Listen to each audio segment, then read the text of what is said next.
Es un honor estar con ustedes, compañeras, compañeros, amigas, amigos.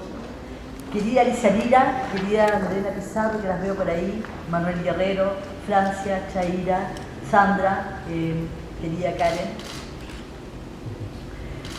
Estas palabras tienen como título Contra el negacionismo. En una entrevista que le hiciera a inicios del 2000 al filósofo francés Jacques Derrida, aquí en Santiago, cuando a propósito de los discursos emancipatorios y de su no renuncia a pensar en la revolución, aquella que sin tanta estridencia también significa la interrupción en el tiempo del curso ordinario de la historia, Derrida se centró en el tema de la memoria. Comillas,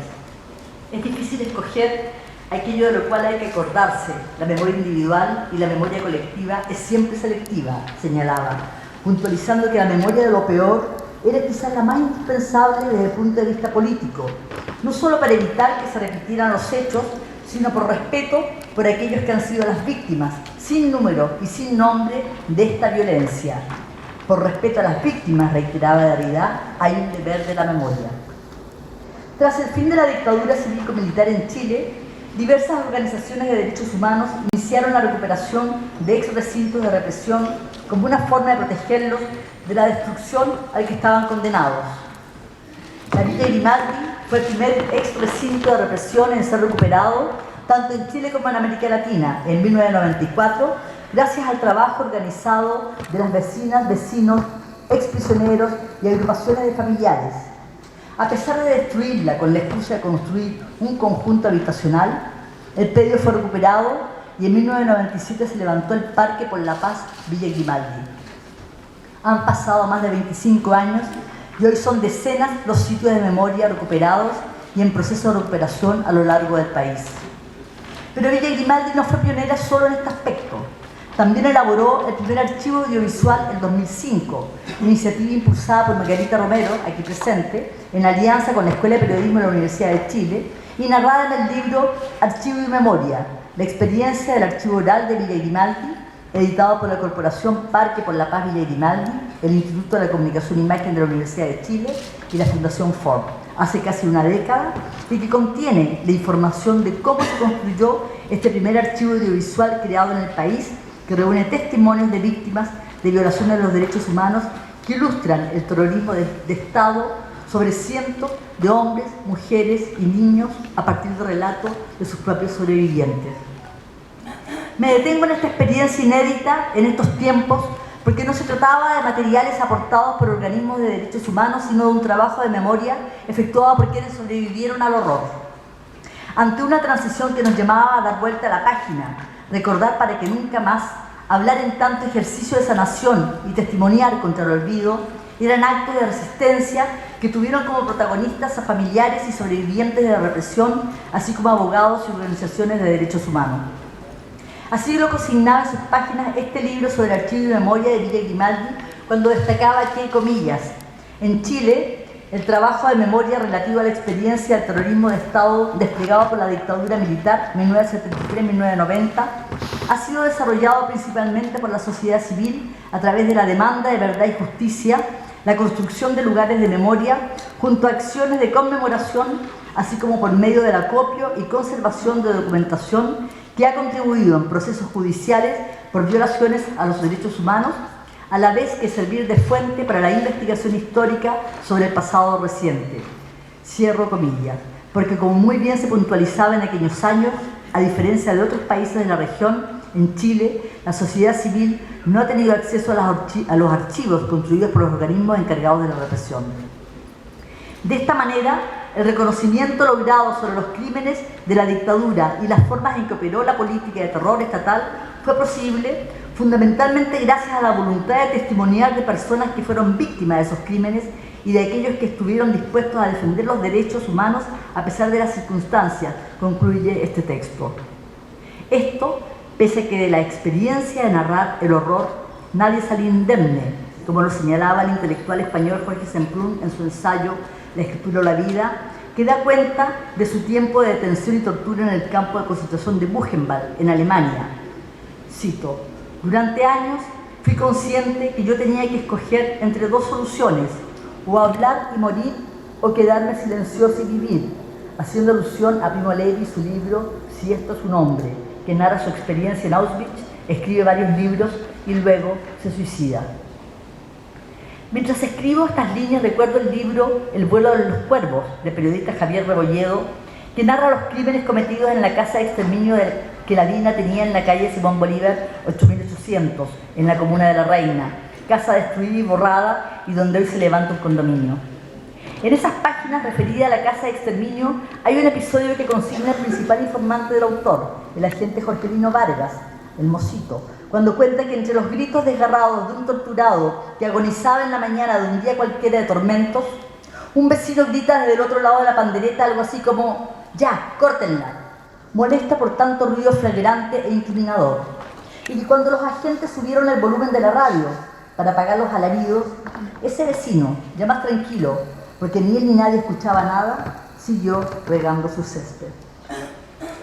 ¿Cómo estas sociedades pueden vivir con las conciencias de las masacres que tuvieron lugar durante la dictadura? Se preguntaba en Chile el sociólogo francés Alain Touraine en la presentación del libro Encuentros con la Memoria, Archivos, Debate de Memoria y Futuro, publicado en el 2004 por LOM y editado por Manuel Antonio Garretón, Sergio Campos, Carmen Garretón y quien les habla, como compilación de un debate abierto luego de la apertura de los archivos de la Operación Cóndor y del seminario Debates de Memoria y Futuro, efectuado en septiembre del 2003 con motivo de la conmemoración de los 30 años del golpe de Estado.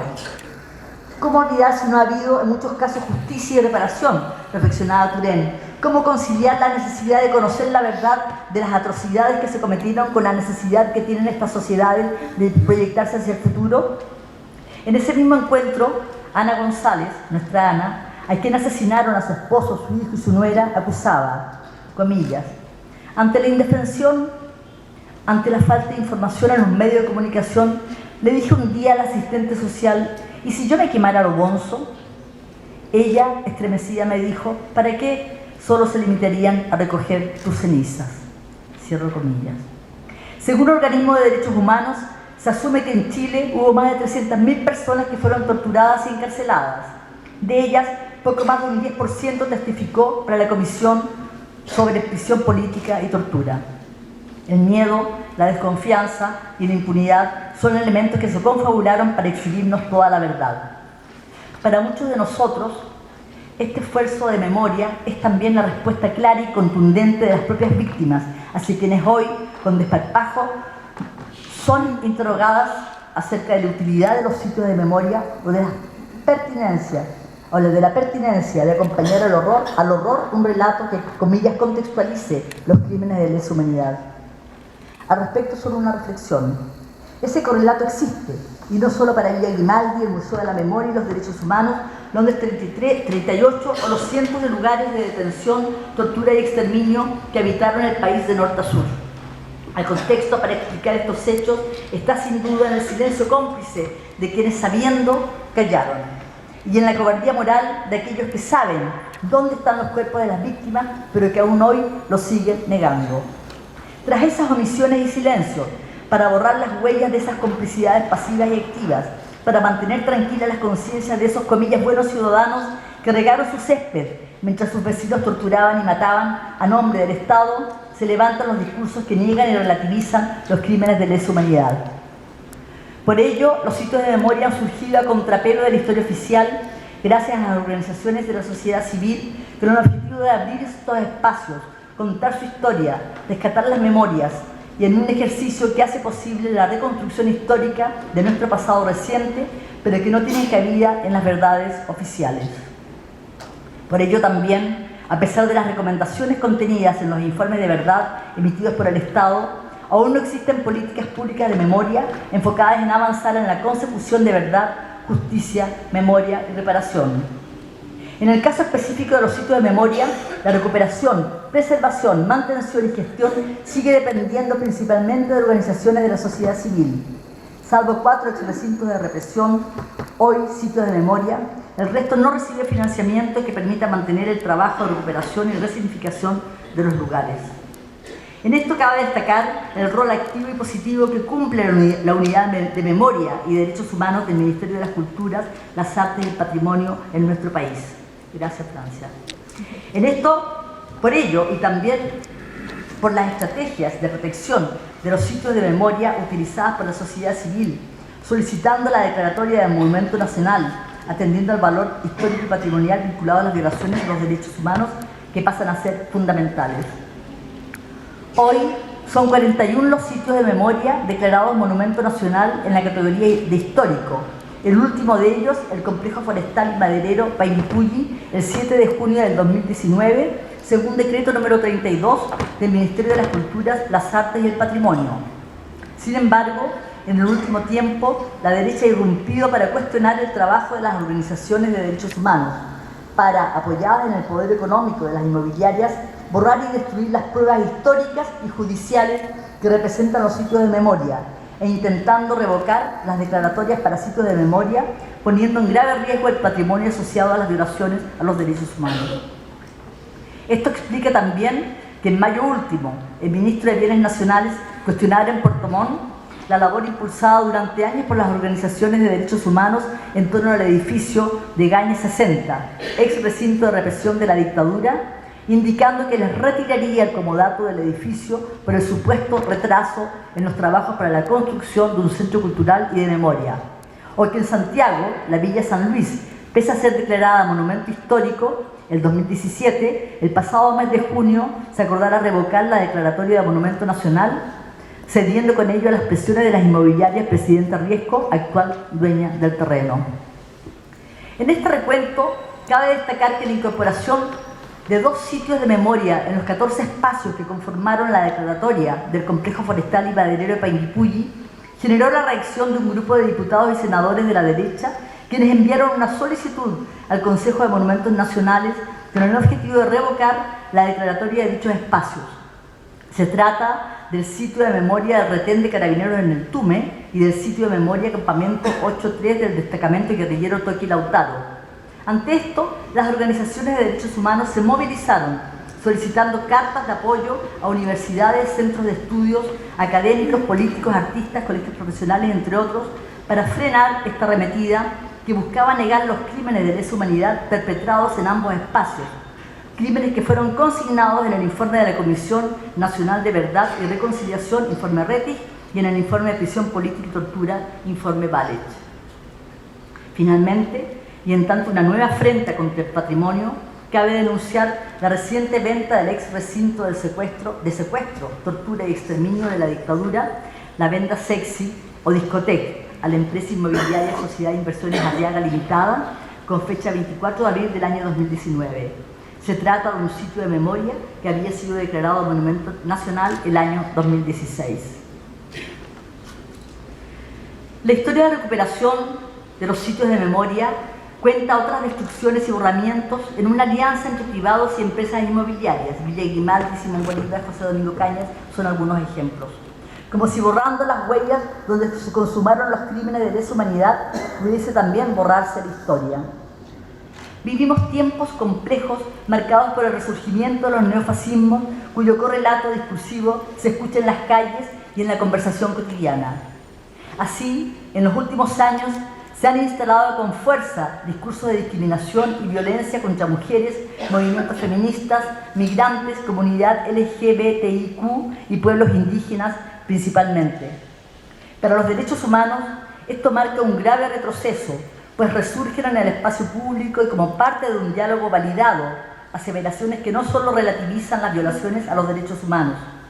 también las prácticas políticas que instalan la discriminación y la intolerancia contra los actuales movimientos sociales, lo que junto a los discursos de odio conforman un escenario realmente alarmante. Tan escandaloso ha sido este fenómeno que la versión 2019 del informe anual de la Universidad Diego Portales dedicó un capítulo completo al negacionismo, señalando, comillas, es por tanto especialmente preocupante que durante el periodo de este informe se han agravado y profundizado las expresiones públicas de lo que puede ser calificado de negacionismo, en atención a la forma en que ciertas personas se refieren a crímenes atroces, sus víctimas y sobrevivientes y sus perpetradores. El uso y abuso del término montaje, sigo la cita, pretendiendo provocar ambivalencia o dudas sobre hechos completamente establecidos es solamente una de las preocupantes estrategias de tergiversación y mentira que se visibilizaron durante el periodo. Es particularmente preocupante cuando dichas expresiones son vertidas en espacios públicos o cívicos y o sostenidas por quienes ocupan cargos significativos o ostentan por algún motivo particular visibilidad social. Informe Anual de Derechos Humanos UDP, capítulo Negacionismo 2019. Con este panorama, la acción de las agrupaciones de derechos humanos y sitios de memoria resultan fundamentales en tanto gesto de resistencia y denuncia ante fenómenos que están atentando no solo contra la memoria colectiva, sino también contra los principios fundamentales de toda democracia. Muchas gracias.